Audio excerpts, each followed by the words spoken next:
Ruthless Aggression. What's going on, everybody? It's Jim Biringer here, Full Press NHL. Please subscribe to the YouTube channel, Full Press Hockey Podcast. Like, subscribe, follow along. So you heard off the top, John Cena, Ruthless Aggression, 2002. Well, Doug Armstrong says he's bringing it back in 2024 with his Ruthless Aggression. The offer sheet to Edmonton Oilers, restricted free agent forward Dylan Holloway, and defenseman Philip Broberg. What a genius move. What a smart play using a tactic we rarely see. It's an unwritten rule in the National Hockey League, but when utilized effectively, it can hamper a team, as we're seeing with the Edmonton Oilers, right? They're up against the salary cap. They're over the salary cap, according to puckpedia.com, $7 million over. And they still have work to do with Holloway, who was restricted free agent, and Broberg. So what the Blues did early is they made a trade with Pittsburgh, draft picks, and everybody's like, okay, it's draft picks. It's rare to see that in the summer. But it was a second round, 2026, and a third round in 2025. And you say, okay. And then when you see the offer sheets come out, 2 years at 4.5 for Broberg, 2 years around 2.2 million for Holloway, you said that's the maximum compensation that they needed to send to the Oilers if the Oilers don't match the offer sheet. And they may not. We don't know, but they have 7 days to match it.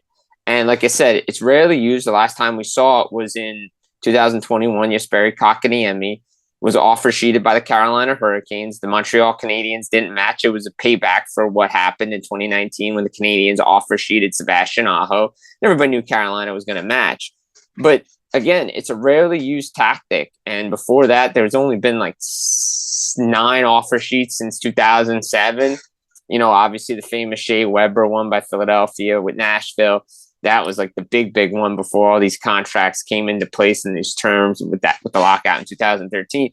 The Edmonton Oilers, they go to the Stanley Cup final this year. They lose in Game 7, a historic comeback, new GM, Ken Holland's out, Stan Bowman comes in. But you say to yourself, okay, well, they bring back Corey Perry, Adam Henrique, you know, obviously they buy out Jack Campbell, and the Oilers, you know, they want to make another run at this thing. You know, they still have Connor McDavid.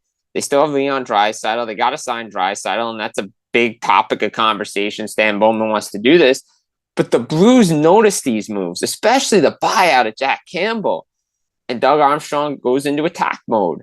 And he goes, okay, I'm going to offer sheet these 2 players to make Bowman choose one or the other. And he can do both, but there's going to be a lot of work involved. Obviously, Evander Kane goes on LTIR with surgery. That frees up $5.1 million. If he can move out Cody Ceci in that $3.25 million, now we're talking. But again, it's a move by the Blues because they want to upgrade their D, so you go after Broberg, but you throw in Holloway. Now you got to choose. And it's a great move, right? And again, they're rare, but they're effective when they use them. And now the Blues have put the Oilers up against the wall. What are they going to do next? 7 days. Do you match one? Do you match both? Do you try to do both? Do you let both guys walk? Because Holloway, let's be honest, is crucial to the Oilers' top 6. Played so well in the Stanley Cup playoffs. Same with Broberg. And, you know, think about it. Now what do the Oilers do? This depth that the Oilers had, that they bring back these guys. They make great moves in the offseason. You bring in Arvidsson. You keep Brown. You bring in Jeff Skinner.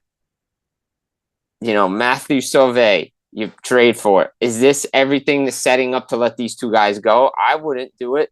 But again,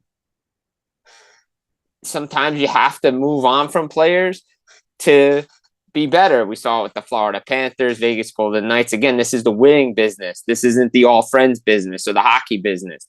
This is a business, and teams are in it to win it. And that's what St. Louis is doing. They can add to their young team with 2 great players in Holloway and Broberg. Now we're going to see what happens with Broberg. But again, the salaries are high.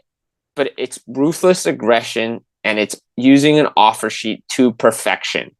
And this is what the St. Louis Blues, Doug Armstrong, did with the Edmonton Oilers. Again, follow along. More podcasts we got coming up. Full Press Hockey Podcast on YouTube. It's Jim Biringer, Full Press NHL out. Take